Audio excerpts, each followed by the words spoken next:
کتنا بڑا اونٹ ہے، کتنی طاقت رکھتا ہے، لیکن ایک چھوٹا سا بچہ اس کے ناک میں نکیل ڈالتا ہے اور اسے لے کے گھومتا ہے۔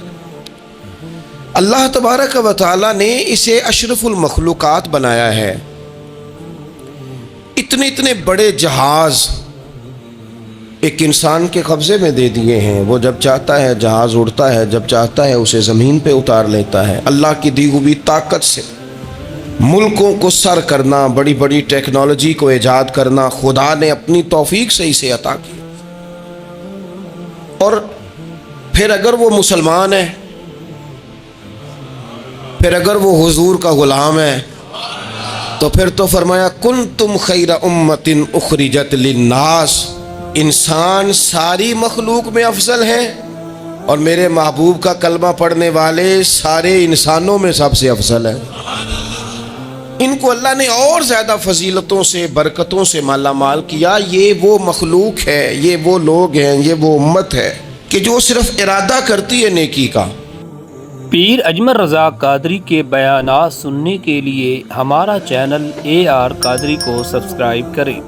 مولانا صاحب کا اگر یہ بیان آپ کو اچھا لگے تو لائک کریں، شیئر کریں اور کمنٹ میں بھی لازمی بتائیں، اور بیل آئیکن کے بٹن کو پریس کر دیں تاکہ ہماری آنے والی ویڈیو آپ تک بآسانی پہنچ سکے۔ شکریہ۔ کرتی نہیں، ارادہ کرتی ہے تو اللہ نیکی کرنے کا اجر عطا فرما بھی دیتا ہے۔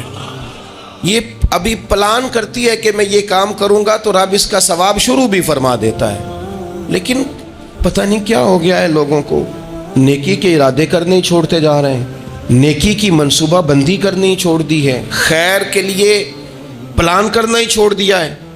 بہت سارا وقت بیکار گزرتا ہے، بہت سارا وقت چوراہے پہ گزر گیا، بہت سارا وقت گپوں میں گزر گیا، عمرے دراز مانگ کے لائے تھے 4 دن، 2 آرزو میں کٹ گئے، 2 انتظار میں۔ ایک ڈھیر سارا طبقہ ہے جس سے پوچھتے ہیں کیا کر رہے ہو، تو کہتے ہیں بس کچھ بھی نہیں، ٹائم پاس کر رہا ہوں۔ تو میں کہتا ہوں یار اتنا فالتو ٹائم کہاں سے آیا جسے پاس کرنا پڑا؟ میں بور ہو رہا ہوں، تو میں کہتا ہوں بور ہونے کے لیے وقت کہاں سے لیا آپ نے؟ آپ تو مسلمان ہیں، آپ کا تو وقت شریعت نے بڑا قیمتی کر دیا ہے۔ آپ تو 1 منٹ میں 3 بار سورہ اخلاص پڑھ سکتے ہیں۔ آپ کو تو ذرا سا وقت ملے تو آپ جا کے 2 رکعت نماز کی نیت باندھ سکتے ہیں۔ آپ کو تو تھوڑا سا وقت ملے تو آپ کے تو نبی پاک علیہ السلام نے یہاں تک ہماری تربیت کر دی، ہمارے حضور فرمانے لگے تم کانٹا اٹھا سکتے ہو نا گلی سے، تو وہی اٹھا دینا، اس پر بھی رب صدقے کا ثواب عطا کرے گا۔ تو یہاں تو کانٹوں سے بھری ہوئی گلیاں ہیں۔ میرے نبی پاک نے تو فرمایا تھا کسی مومن کو بس خوش کر دینا، وہ چاہے لمحے کے لیے ہی ہو، اس کے دل میں راحت ڈال دینا، اسے تسلی دے دینا، روتے ہوئے آنکھ آنسو پونچھ دینا، اس کو کہہ دینا میں تیرے ساتھ ہوں۔ فرمایا مومن کے دل میں تم نے خوشی داخل کر دی تو 60 سال نفل پڑھنے سے اللہ تمہیں زیادہ ثواب عطا کر دے گا۔ تو یہ فارغ بیٹھنے کا وقت کہاں سے آیا؟ یہ بور ہونے کا ٹائم کہاں سے آیا؟ ہم نے اپنے آپ کو بیکار کر لیا ہے، اور رب نے نہیں بیکار پیدا کیا، ہم نے بیکار کر لیا، ہم نے اپنے آپ کو زنگ لگا لیا۔ ملت کا وہ جوان جس کو چاہیے تھا کہ وہ خاندان کے 20 50 60 لوگوں کو لے کر چلتا، کفالت کرتا، نمائندگی کرتا، آگے بڑھ کے کہتا میں ہوں نا، گھبرانا نہ، وہ نوجوان خود دکھ سناتا ہے رو رو کے، وہ مجبوریاں سناتا ہے، وہ کچی کچی باتیں کرتا ہے، وہ کہتا ہے مجھے کالا جادو ہو گیا ہے، وہ کہتا ہے فلانے کی نظر لگ گئی ہے، وہ کہتا ہے چچا نے آگے نہیں جانے دیا، وہ کہتا ہے میں ابا جی نے صحیح تقسیم نہیں کی تو میں پیچھے رہ گیا۔ اتنی کمزور بات کرے گا، اور وہ مسلمان اپنی صلاحیت کو پہچانے۔ حضرت سعدی شیرازی کے پاس ایک شخص نے بیٹھ کے اپنے دوستوں کی غلطیاں گنوانی شروع کر دی، ان میں یہ بھی غلطی ہے، یہ بھی غلطی ہے، یہ بھی غلطی ہے، یہ بھی غلطی ہے، یہ بھی غلطی ہے۔ تو حضرت سعدی ہنس پڑے، فرمانے لگے اور یاد رکھ تیرے سجن بڑے ہی برے ہیں، پر پانی بڑا بھی گندا ہو نا تو آگ بجھانے کے کام پھر بھی آ جایا کرتا ہے۔ کوئی تو خوبی ان میں تلاش کر لینا، پانی بڑا بھی گدلا ہو تو آگ تو بجھاتا ہے کہ نہیں بجھاتا؟ ہمارا یہ مزاج بن گیا ہے کہ ہم اپنی صلاحیتوں سے کام ہی نہیں لیتے، ہمیں پتہ ہی نہیں ہم کیا کر سکتے ہیں۔ میرے رسول پاک صلی اللہ علیہ وسلم کا کمال یہ ہے کہ حضور نہ انسان کی صلاحیتیں اجاگر کر دیتے، محبوب اجاگر کر دیتے، حضور اندر جذبہ پیدا کر دیتے۔ اس طرح کا وہ اقبال کہتے ہیں کہ تمہارا وقت کا امام وہ نہیں ہوتا جو تمہیں کہے حالات بڑے خراب ہیں، اس قوم کا کچھ بھی نہیں ہو سکتا، اس ملک کا کچھ بھی نہیں ہو سکتا، فلانا ادارہ بھی خراب ہو گیا، فلانا بندہ بھی کرپٹ ہو گیا، فلانا بھی دنیا دار ہو گیا، پیر بھی خراب ہو گئے، مولوی بھی خراب ہو گئے، سیاستدان بھی خراب ہو گئے، اور بیوروکریٹس بھی خراب ہو گئے، اور تاجر بھی خراب ہو گئے، اور فلانی برادری یہ ظلم کرتی، فلانا قبیلہ یہ ظلم کرتا ہے، فلانے شہر کے لوگ، اسی چکر میں صرف مایوسیاں پھیلانی ہیں، کبھی خیر کی بات ہی نہیں کرنی۔ لیکن اقبال کہتے ہیں کہ ہے وہ تیرے زمانے کا امام برحق جو تجھے حاضر و موجود سے بیزار کرے اور موت کی شکل میں دکھلا کے تجھے جلوہ یار زندگی تیرے لیے اور بھی دشوار کرے، وہ تیرے اندر رمق پیدا کرے۔ آج جو حاجی غار سور پہ جاتے ہیں تو یہ لوگ پانی کی بوتل ان کی بغل میں ہوتی ہے، رستے میں 3-4 جگہ بنی ہوئی ہیں، پانی پئیں، چائے پئیں، جوس پئیں، بندوبست ہے، آپ کے کھانے پینے کے لیے آپ چیزیں خرید سکتے ہیں۔ اوپر جائیں تو وہاں بھی سارا کچھ بیٹھنے کا بہترین اہتمام ہے۔ جب حضرت صدیق اکبر گئے تھے تو دن کو نہیں گئے تھے، رات کو گئے تھے، اور جناب اسماء بنت ابی بکر جب رات کو کھانا لے کے جاتی تھی تو وہاں تو دن کو آج بھی 1400 سال کے بعد بھی آبادی کوئی نہیں۔ اس وقت کیا منظر ہوگا، اور اب رستہ بن گیا، تب تو رستہ بھی نہیں تھا۔ تو حضرت اسماء کہتی ہیں میں اکیلی روٹی پکاتی تھی، پھر اسے باندھتی تھی، پھر میں یہ نہیں کہ 2-4 میرے ساتھ ساتھی چلو تو پھر غار سور پہ چلتے ہیں، لوگ تو یوں جاتے ہیں نا۔ فرماتی میں دیکھتی تھی ادھر ادھر کہ کوئی ہے تو نہیں، دیکھ تو نہیں رہا۔ جب کوئی نہیں ہوتا تھا تو رات کو جاتی تھی اور غار پہ کھانا دے کے آتی تھی، اور حضرت صدیق اکبر نے حضور کو کندھوں پہ بٹھا کے کہا تھا حضور پتھر نکیلے ہیں، ان کی نوک تیز ہے، کہیں مقدس قدموں کو تکلیف نہ دیں، اگر مہربانی کریں تو میرے کندھوں پہ نہیں بیٹھ جاتے۔ حضور حضرت صدیق اکبر کے کندھوں پہ بیٹھ گئے۔ درویش کہنے لگے پباں پار قدم نہیں جے لاؤندا تے 100 پہاڑ تے چڑھیا جاندا، او پیا جاندا جے یار نبی دا، اے اصلی دلدار نبی دا، او پیا جاندا جے یار نبی دا، اے اصلی دلدار۔ اپنے اندر جذبہ پیدا کرے، ہم کچھ کر سکتے ہیں۔ غریب ساری زندگی دکھ ہی سنائے گا کہ میں غریب، اس نے محنت کب کرنی ہے، جد و جہد کب کرنی ہے، اس نے آگے کب پڑھنا ہے، وہ کب تک یہ کام کرے گا۔ اپنی زندگی کے اندر شعور پیدا کریں اور اپنی صلاحیت سے کوئی نفع لیں۔ آپ کیا کر سکتے ہیں زندگی میں؟ میں نے کہا کچھ نہیں کر سکتے، گلی سے روڑا تو اٹھا سکتے ہیں کہ نہیں؟ کچھ انقلاب اپنے مزاج میں پیدا کریں، کچھ تبدیلی پیدا کریں۔ اس کے لیے سب سے زیادہ ضروری یہ ہے کہ ہم اپنے اندر اخلاقی تبدیلی لانے میں کامیاب ہو جائیں۔ کائنات میں ایک قوم وہ سمجھتی ہے جن کا اخلاق سنور جاتا ہے، اور جو لوگ اپنے اندر اخلاقی تبدیلی نہیں نہ لاتے، آپ دیکھیں نبی پاک علیہ السلام کا انقلاب کس طرح کا ہے۔ عرب کے لوگ سمجھتے تھے کہ معاف کرنا بزدلی ہے، صبر کرنا بزدلی ہے۔ وہ کہتے تھے یہ کیا بات ہوئی، ہمارا دشمن کیا سمجھے گا کہ بزدل ہے، انہوں نے معاف کر دیا ہے۔ وہ کہتے تھے معاف کر دیں تو کمزور پڑ جائیں گے، سامنے والا کہے گا کہ ان کے پلے کچھ نہیں، معاف کر دیا۔ اور ہمارے زمانے میں آج معاف کمزور آدمی کرتا ہے، طاقتور آدمی معاف نہیں کرتا۔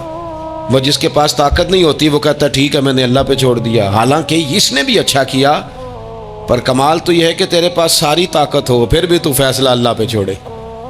اور حضرت موسیٰ کلیم اللہ علیہ السلام نے عرض کیا تھا مالک تیرے بندوں میں تیری نظر میں معزز کون ہے؟ تو رب کریم نے فرمایا میرے کلیم جس کے پاس بدلہ لینے کی طاقت ہو پھر بھی معاف کر دے وہ رب کی نظر میں بڑی عزت والا ہے۔ عرب کے لوگ سمجھتے تھے یہ بزدلی ہے کہ میں معاف کر دوں، لیکن حضور نے ان کو اخلاقی طور پہ بدل دیا، اور نبی پاک نے فرمایا معاف کرنا بزدلی نہیں، یہ تو اعلیٰ ظرفی ہے۔ تو پھر کس طرح بھلا معافی ان کو ہوئی؟ فتح مکہ کے دن حضور نے اس طرح نہیں معاف کیا کہ پہلے ہمارے ہاں بھی لوگ معاف کرتے ہیں تو ہم پتہ کس طرح معاف کرتے ہیں، پہلے ساری اس کی زیادتیاں گنواتے ہیں۔ پتہ ہے نا تو نے اس وقت کیا کہا تھا، یاد ہے نا تو بڑی ڈینگے مارتا تھا، یاد ہے نا تو بڑی بڑکے مارتا تھا۔ عرب کے لوگ سارے سامنے کھڑے ہیں، پتہ کون کون ہے؟ اکرمہ بن ابو جہل آخری دن تک لڑے، ابو سفیان آخری دن تک لڑے، سارے لوگ سامنے کھڑے، کچھ بھاگ گئے ہیں جان بچا رہے ہیں۔ حضور نے کیا فرمایا؟ فرمایا پتہ تمہارے ساتھ آج سلوک کیا کرنا ہے؟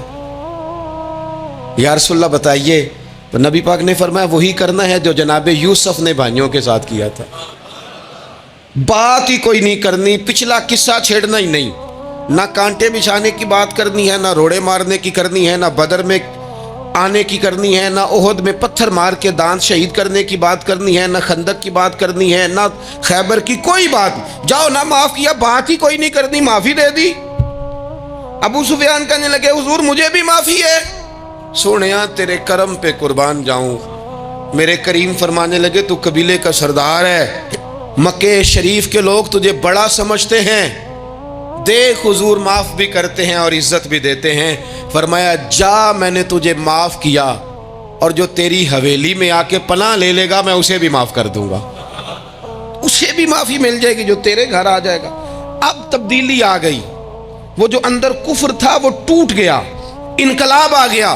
یہی ابو سفیان جو کل تک مخالفت میں لڑتے تھے، پھر یہ حضور کے ساتھ جنگوں میں جاتے، اور اس طرح جاتے کہ حضور گھوڑے پہ بیٹھے اور جناب ابو سفیان نے گھوڑے کی لگام تھامی ہے، ہر میدان میں گئے، ہر جگہ خدمت کی۔ اکرمہ بن ابو جہل کا پتر ہے، کوئی کسر نہیں چھوڑی اس نے، حد کر دی، ہر جگہ لڑا، ہر مقام پہ۔ لیکن فتح مکہ کے موقع پر یہ بھاگ گیا تھا، جان بچا کے چھپ گیا۔ اس کی بیوی آئی، آگے کہنے لگی سونیا میرے چھوٹے چھوٹے بچے ہیں، مجھے پتہ چلا ہے کہ میرے شوہر کے لیے آپ نے ڈیتھ وارنٹ جاری کر دیے ہیں کہ جہاں ملے مار دیا جائے، صحابہ نے یہ اعلان کیا ہے، وہ سخت مجرم ہے، اس کے لیے سخت آرڈر جاری کیا گیا ہے۔ تو کریم کیا فرمانے لگے؟ حضور فرمانے لگے تو کیا چاہتی ہے؟ میں کوئی آپ کو قصہ تو نہیں نہ سنا رہا، خدا را مہربانی کریں، تھوڑا سا دل بڑا کریں، تھوڑا سا۔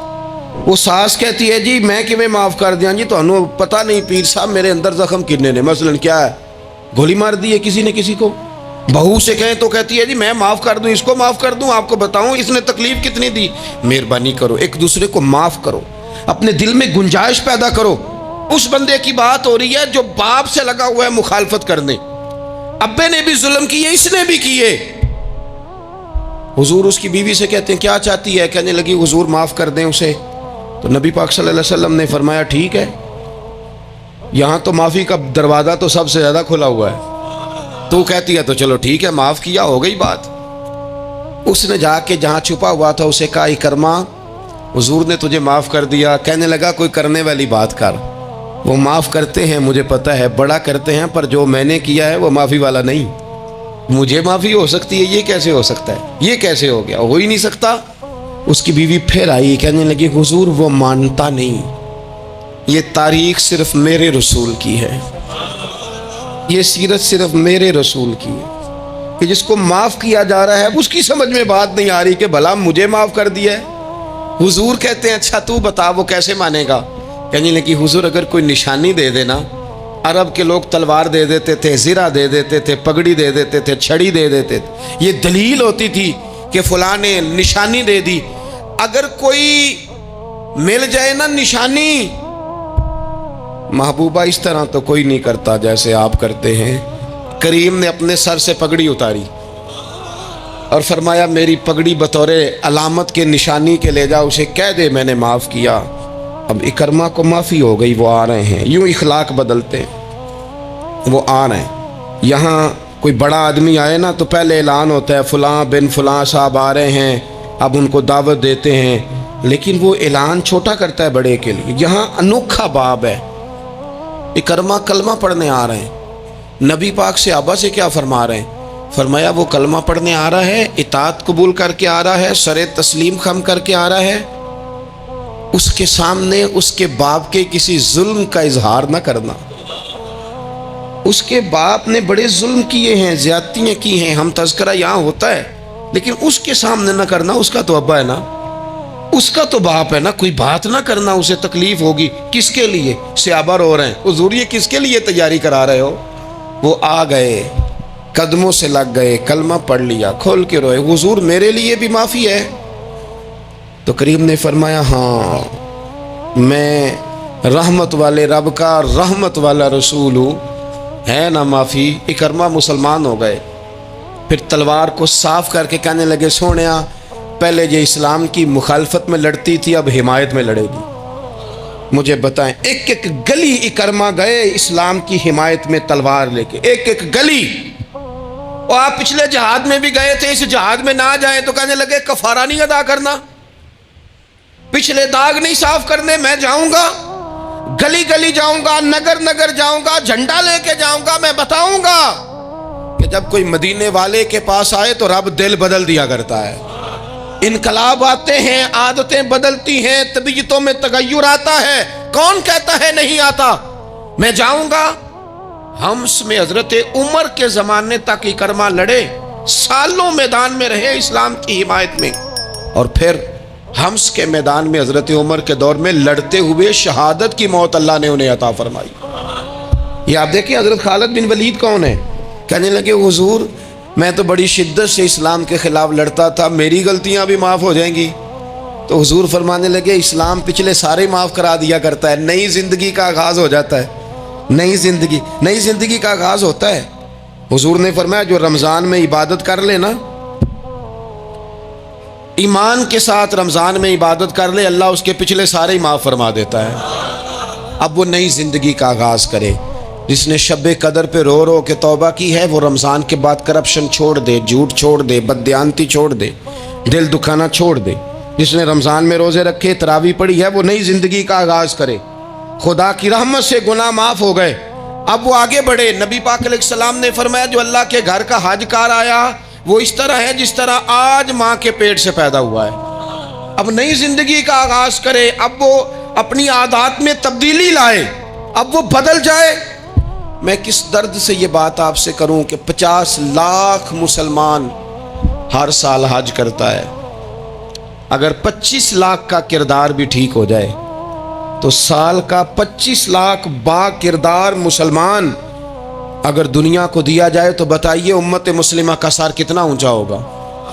لیکن ہمارا حال وہی ہے کہ آج بھی کیتی جاندے ہو تے لہو بھی پیتی جاندے ہو، کھو کے مال یتیماں دا تے بھیج مسیتی جاندے ہو، پھٹ دلاں دے سیندے نہیں تے ٹوپیاں سیتی جاندے ہو، نفس تے چھری پھیر دے نہیں دمبے کیتی جاندے ہو، فرض پلائی بیٹھے ہو، نفلاں نیتی جاندے ہو، او دسو تے سی بلے شانو ایک ہی کیتی جاندے ہو۔